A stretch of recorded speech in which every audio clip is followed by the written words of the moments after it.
Okay, a couple things to cover. I've been calling the land of Earth Ninja, Stone Ninja, from the land of Stone. Perhaps it was a translation issue, or perhaps I just thought stone sounded cooler than rock or earth. But I want to clarify that the enemy land I'm referring to is the land of Earth, where Onoki is the Tsuchikage. There is separately a minor nation called the Land of Stone, which is apparently a separate entity. Going forward, to avoid confusion, I will still call them Stone Ninja, but know that I am referring to ninja from the Land of Earth. Also, I wanted to provide some clarity to how I've changed some jutsu. This little ramble would be like a mini sequel to my episode 2 about jutsu changes. The subjects are clones, scrolls, and the various elements that ninja can have. First, let's do the clones. What are the differences? Clone jutsu is a genjutsu. It creates copies of yourself that basically act as you act. They don't leave a shadow and can do no harm. I believe this is mostly in line with canon, but that's the basic clone jutsu. Let's call it level 1. Level 2 would be the elemental clone jutsu. These are water, lightning, sand, stone, and fire clones. I think in canon we only see lightning, sand, and water clones. I don't recall ever seeing fire clones, but they definitely exist, at least in my rewrite. Then there are various other versions, like when Itachi explodes into crows, or Sasuke melts into snakes. This level of clone I am classifying as offensive clones and are ninjutsu. They're physical, and they can do damage. And when they've taken too much damage, or are deactivated by the user, they become their element and deal that damage to the opponent. Kakashi brandishes this well against Obito with a lightning clone. Or something like Zabuza's water clones could alter the environment. So they can also just have a lasting effect if they're not inherently offensive. In canon, these are listed, for example, as Lightning Release Shadow Clone Jutsu. So I'm simply removing the Shadow Clone element to dumb down their complexity. That's level 2. Here comes the big change. Shadow Clones, level 3. First off, this is not a forbidden jutsu specifically of Konoha. In my version, it is available to all the villages, but is extremely challenging to learn. The distinct differences with the Shadow Clone that doesn't exist with the level 2 and 1 clones is that Shadow Clones retain memory. This is obviously a known thing from canon. I just want to clarify that in my rewrite, only Shadow Clones have this trait. A Lightning Clone does not transfer its experiences to the user. Additionally, Shadow Clones in my rewrite are taijutsu. There's a reason for this. I think that other than the plain Jane martial arts that is taijutsu, it doesn't have any ninja-like implications. This is other than the Stark Few taijutsu that Rock Lee uses. Rock Lee obviously uses things like the Lotus, that is a taijutsu technique. And what this all boils down to is that ninjutsu at base level is pretty simple, and genjutsu at base level is pedestrian, and taijutsu at base level is like the orange belt in karate. But then ninjutsu at its greatest potential is conjuring twin meteors from nothingness, or trapping all the tailed beasts into floating rocks simultaneously. And genjutsu at its bestest potential are things like Izanami and Izanagi that can literally change someone's life or undo fate. But taijutsu at its bestest is just like the black belt in karate. Obviously there are augmentations to taijutsu such as Sage Modes, or Tsunade's Chakra Precision, or the 8 Inner Gates. And that brings us back to the idea that taijutsu needs more jutsu that can be game changers. Because Shadow Clones transfer raw physical experience, it just seemed to align best with taijutsu anyway. Additionally, though it's never implicitly stated in canon, I'm making 8 Inner Gates a specifically taijutsu technique as well. So if you're weak in taijutsu, there's no chance you could use the 8 Inner Gates. So with clones, level 1 is a genjutsu, level 2 is a ninjutsu, and level 3 is a taijutsu. And though the levels are an obvious variance of difficulty, elemental clones can still be used to substantial effect, and genjutsu is rarely irrelevant. Clones over, let's talk about elements for a second. Okay, so I'm generally okay with the whole element system, such as how water and fire combine to make the steam element, and how these mixed elements are either extraordinarily difficult to replicate or are inherent Kekkei Genkai. That's all fine. Except there's another element I'd like to have added in. As pictured is my absolute favorite elemental chart. In its very center, we are going to plop in the shadow element. This seems super obvious to me, but it was never explored in canon, and I'm still convinced it was just ditched at some point for simplicity's sake. Why put it at the center of the chart? Because it has no weaknesses or strengths against other elements. It's equally effective against all, and it's, get this, a Kage level style. Like when Hiruzen Sarutobi uses Shadow Shurikens against Orochimaru during the Konoha Crush, and his Anbu spectators are amazed. So Shadow style is now a thing. Having said that, this doesn't mean the style is exclusive to Kage, just that it's complex enough that it's unrealistic to master a jutsu in this style without years of experience. So certain ninja like Kakashi or Asuma have the experience to know some shadow techniques.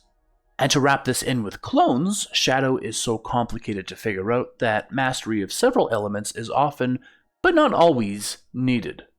So with enough dedication, you can learn the shadow clone jutsu without necessarily mastering other elements, but that mastery certainly shortens the journey. Despite the complexity I have added to some shadow techniques, I do want to stress that it's not at all impossible to learn these from a young age. Just look at the Rasengan. We're told that it's a super complex technique, but Naruto still learns it when he's like 12. Last for today's ramble, let's talk about scrolls. I need to admit something. I forgot to utilize these in the border dispute. They were going to be very involved, and in the frenzy, I forgot, and it slightly changed the narrative. I literally got to the bit where they were behind enemy lines and had the thought, what am I forgetting? But let's discuss what scrolls are in my story.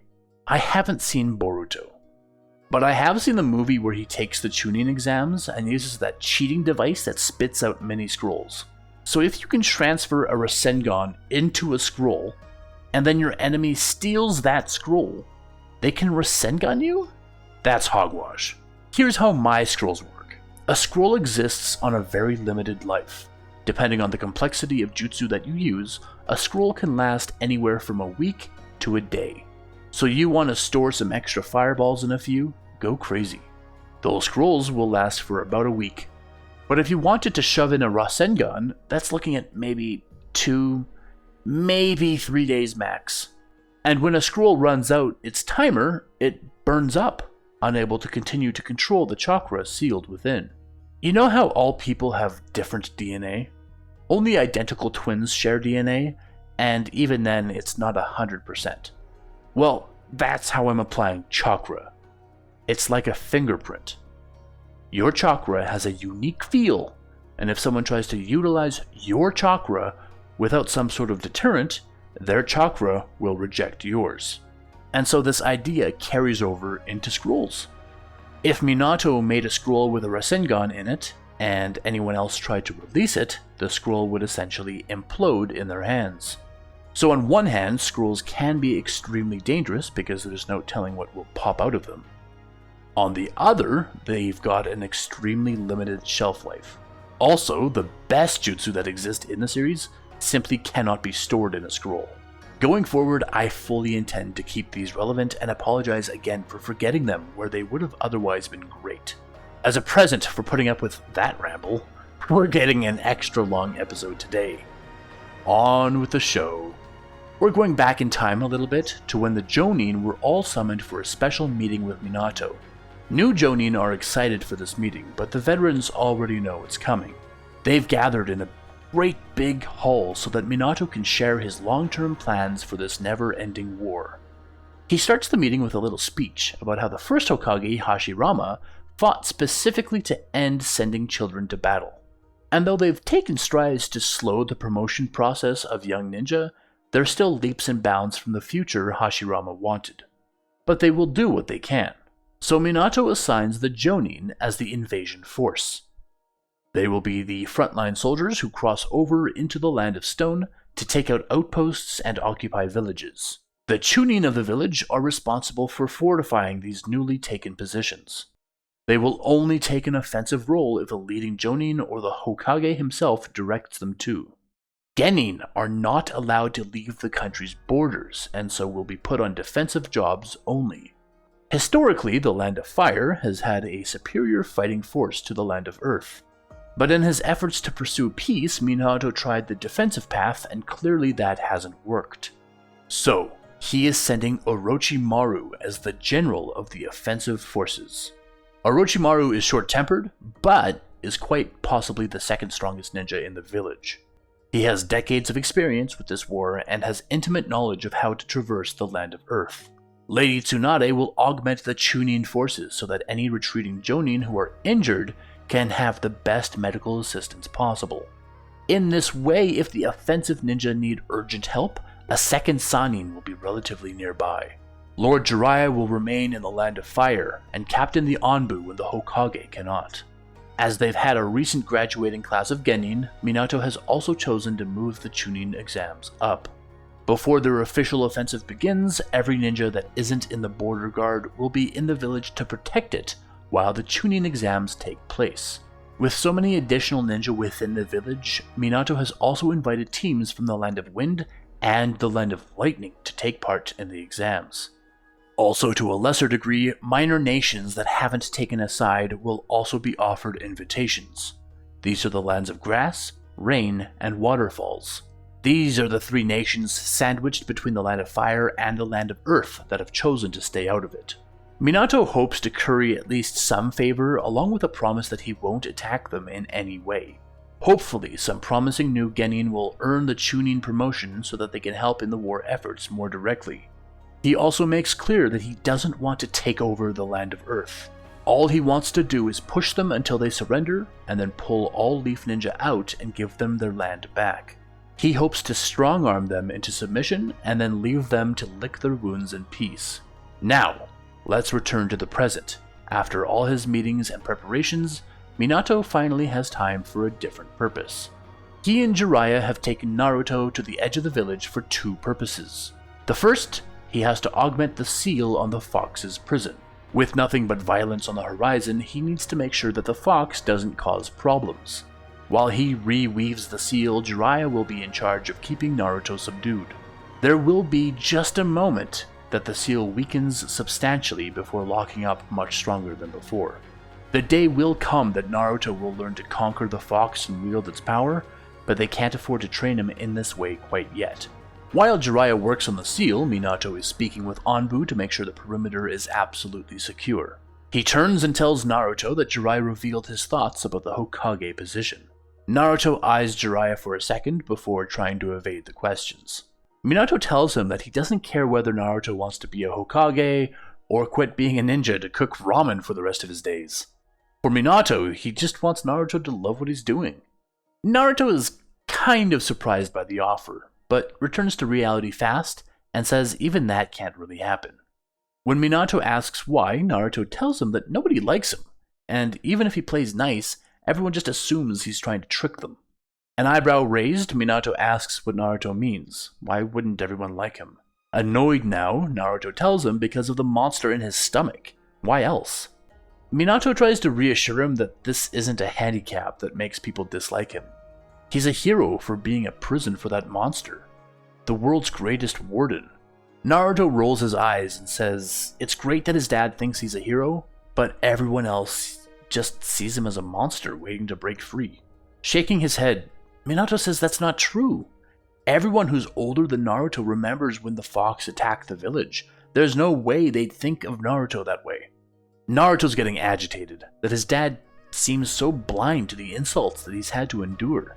He tells him that the older generation looks at him as the monster that killed the third, and their children just think of him as the monster. It's a no-win scenario. Concerned, Minato asks Naruto how serious he is about these allegations. Naruto swears on his life that no one likes him, except maybe Hinata and Asuma Sensei. Kakashi might be okay too, it's hard to tell what he's thinking with that mask on all the time. Minato uses that and asks Naruto if Asuma likes him despite the fox killing his father, then no one else has any reason to dislike him. But Naruto shrugs.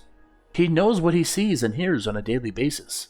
Minato then asks him if everyone liked him and everything was perfect in the world, what would he dream for?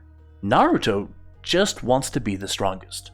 If he's stronger than the monster inside of him, then no one would have any need to fear him, and he could instead protect others. Sighing, Minato nods at his son quietly. Jiraiya tells him the seal is prepared, and so Minato goes to double check the work. He had actually sent a summons for the Uzumaki tribe to make a stop in the village, so that they could apply the seal, but that was a month ago now and he's heard no word back. Before things get really busy for the Leaf, he can't wait any longer, and Jiraiya is the resident expert on seals in the village. Kushina taught Minato a lot about seals, but Jiraiya is extremely well traveled and much more experienced. Their combined efforts would definitely improve the seal's strength. Minato creates a barrier around the area as one of their precautions. Using several jutsu, Jiraiya restrains Naruto, of course warning him ahead of time that this is for everyone's protection. But Naruto sort of knows the song and dance. When he was younger, some old Uzumaki man added modifications to his seal and he was restrained in the same way. I sort of imagine this ritual like how Kakashi applied the seal to Sasuke's curse mark, where there are glyphs drawn across the floor in different directions. That was a really cool visual way to exhibit a pseudo-mystic-like technique, almost like a ritual rather than a jutsu. The chakra cloak covers Naruto as the ritual begins, but the restraints do a good job of keeping Naruto from moving. Jiraiya is standing prepared for any abnormal behavior, but they've prepared well for this. The seal realigns and sets into place, and the chakra cloak dissolves. Taking some relieved breaths, they release a now exhausted Naruto from his restraints. After letting him rest for a few minutes, Minato asks if Naruto still wants to learn his new technique. Though tired, Naruto perks up and gets to his feet.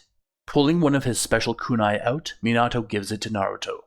What's different about this kunai is it has no glyphs on its handle, making it inert and unusable for the flying Raijin. He tells Naruto that up until now he's been using Minato's kunai to get around, which requires the use of hand seals. Because they're father and son, their chakra is very similar and doesn't outright reject each other. Until that seal was strengthened, he didn't want Naruto's kunai tailored for him if the fox's chakra could mix in and potentially corrupt the jutsu. Now, if Naruto channels some of his chakra into the blade, glyphs will appear on its handle that are a unique marker to him. And so, like Minato, Naruto will be able to use the flying Raijin without the use of hand seals. It takes some getting used to, but as long as Naruto remembers the feeling of his chakra link with the blade, he can transfer to it instantly. Naruto's pretty happy to the upgrade of the flying Raijin, but he also reminds his dad that he was promised a new jutsu. His dad laughs and scratches his head. He thought that would be enough of a gift for Naruto. Luckily, Minato has a big bag of tricks. He hoped that through his training sessions with Naruto, his son would pick up on various tricks he could employ with the flying Raijin. However, with this concerning revelation that Naruto doesn't want to try because everyone hates him, Minato needs to find the root of that problem first. Instead, he squats to the ground and plucks out a big handful of grass. He motions for Naruto to watch as he throws the grass into the air and slowly swipes his hand through the blades of grass and slices them to pieces. Eyes lighting up, Naruto asks him what he just did. He explains that both of them have affinity for wind style, which is a rare gift. It would be a hard jutsu to learn, but what he just showed is called the Wind Blade Jutsu. This technique comes in 3 forms. You can create little sickles of wind that you can throw with shuriken, or form a sheath along your arm as Minato just did that can cut without being seen. Finally, when you get good enough, you can use the technique to form an invisible sword that can stop solid objects like other weapons. Just as it is a complex technique, it's also very powerful. Techniques like this outsmart the Sharingan but are clear as day for the Byakugan, so Naruto needs to be cautious with who he tries to use it against. The easiest version of this technique to learn is the arm sheath, as it's closest to the body and needs the least amount of manipulation. After showing Naruto the basics of the technique's execution, he insists that all it takes is practice and Naruto will eventually master it. Stay vigilant and keep training, and it'll all pay off. An Anbu hidden in the trees to the right flashes light from a mirror to get Minato's attention before communicating with a few gestures. Minato apologizes to Naruto and Jiraiya, but there's some pressing business he needs to attend to. After Jiraiya agrees to stay and train Naruto, Minato teleports to his office. Standing in the middle of the room is a man in a black cloak that shadows his face. Minato asks him who he is, but the man declines to answer. He tells Minato in a rough voice that just doesn't feel natural, that he needs to put an end to this war fast. The fourth asks the man if he's a leaf shinobi, but that question's ignored too. Minato notices the man's shadow seems to splay out in several directions. It could be a genjutsu placed before him, or a mysterious clone jutsu he hasn't seen before. But one thing's for certain, whoever this is, they're not in the room with him. Minato tells the man to state his purpose, and the man repeats that the war needs to end. If he uses the Flying Raijin and it's a genjutsu, it'll simply dispel and he'll gain no further information. If he uses his own genjutsu and it's a genjutsu, he won't have any effect. If it's a clone, nothing short of a shadow clone could deliver this message and have the information gained relayed back to the user. He asks the man why the war needs to end fast. The man tells him that Minato's enemies are increasing fast, and he's running out of protection. Grimacing, Minato wonders if he's an Uchiha trying to taunt him, but he can sense the Uchiha in their neighborhood and just one nearby, one of his Anbu. In fact, outside the normal occupants of the Hokage building, he can't sense anyone out of the ordinary. The man's real body must be outside, hiding nearby or possibly in plain sight in the streets below. He could be employing some sort of suppression that masks him from Minato's sensory ability. If he were in Sage mode, the augmentation to his sensory ability would certainly expose the culprit, but it would also require him sitting still for 2 or 3 minutes. Were this man skilled enough to infiltrate his very office, he'd certainly become suspicious if Minato just suddenly stopped moving and speaking for a time. Minato relaxes and leans against his desk, shrugging at the man. He asks him what new enemies does he have now. The man tells him a revolt from within is fomenting, and he won't be able to stop them once they gain momentum. Minato doesn't react to the man's words, asking his questions is more to buy time so he can locate the culprit's whereabouts. However, he's making no headway. He currently has just one bodyguard at his office witnessing the exchange. His regular Anbu were still on their way back from the sealing ritual with Naruto. Minato grits his teeth at the realization that this man could be who released the Nine Tails, as he remembers the last time someone took advantage of thinned guards was when Naruto was born. He's about the same height as the other man, and both kept their face hidden. If he shows aggression, he might be able to force the man to retreat, and any rushed retreat would definitely stick out obviously via Minato's sensory ability. He asks the man what he's after. The man turns his head up just enough that his smiling mouth becomes visible.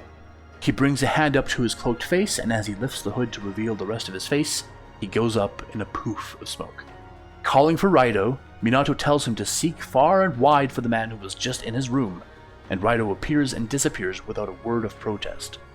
Finally, this Minato-focused episode comes to an end. We got plans for war, the Chunin exams are on the horizon, a newly sealed Naruto, and a mysterious visitor who may or may not be someone we already know. I gotta say, these episodes where there isn't really any action are my favorite ones to make. It can be a challenge to orchestrate a fight that's definitely enjoyable for all.